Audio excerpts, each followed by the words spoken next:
menghadapi sebuah peristiwa penting dalam sejarah kebangsaan, yaitu peristiwa Sumpah Pemuda tahun 1928. Sebuah peristiwa di mana para pemuda Indonesia menyatakan tekad dan kehendak yang kuat untuk bersatu di tengah kenyataan keragaman untuk menghadirkan negara Indonesia. Bulan Pemuda dan peringatan Hari Sumpah Pemuda 2024 ini berbarengan dengan masa transisi pemerintahan baru yang akan mengorkestrasi langkah-langkah bangsa Indonesia mewujudkan target-target pembangunan jangka menengah sebagai landasan pencapaian target pembangunan jangka panjang 2045, yaitu terwujudnya Indonesia Emas.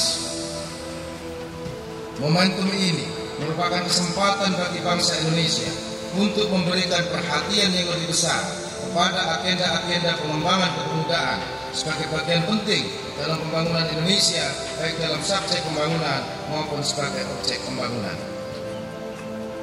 Sebagai subjek pembangunan, sebagian dari pemuda Indonesia telah memiliki kemampuan untuk berpartisipasi aktif dalam beragam sektor pembangunan nasional.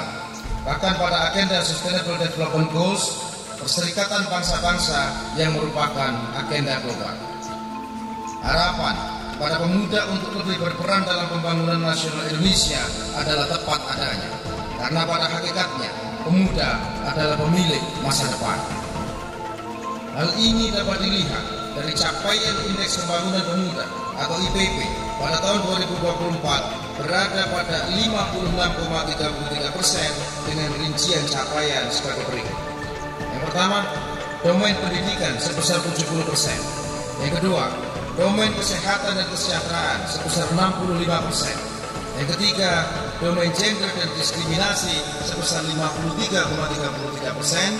Yang keempat, domain lapangan dan kesempatan kerja sebesar 45%. Dan yang kelima, domain partisipasi dan kepemimpinan sebesar 43,33%. Saudara-saudara sekalian yang saya hormati, capaian IPP tersebut perlu ditingkatkan dengan melakukan upaya mengembangkan potensi dan keunggulan pemuda secara besar-besaran di seluruh wilayah Indonesia. Oleh karena itu, sungguh tepat momentum peringatan Hari Sumpah Pemuda tahun 2024 ini mengangkat tema Maju Bersama Indonesia Raya. Tema ini menyampaikan pesan kepada kita semua untuk meningkatkan dan memajukan berbagai elemen pelayanan kepemudaan hingga mencapai kondisi Indonesia yang raya, Indonesia yang besar, dan Indonesia yang sejahtera.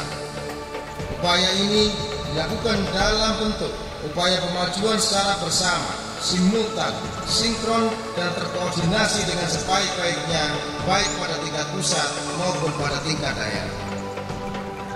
Saudara-saudara sekalian yang saya hormati, pada momentum peringatan Sumpah Pemuda ini, marilah kita bersama-sama untuk melakukan berbagai macam langkah untuk mengembangkan potensi pemuda melalui aktivitas yang mendorong pengembangan kreativitas dan inovasi pemuda Indonesia. Marilah kita bersama membuka kesempatan seluas-luasnya kepada para pemuda Indonesia untuk berpartisipasi dalam seluruh dimensi pengembangan Indonesia sesuai dengan kompetensi dan passionnya masing-masing.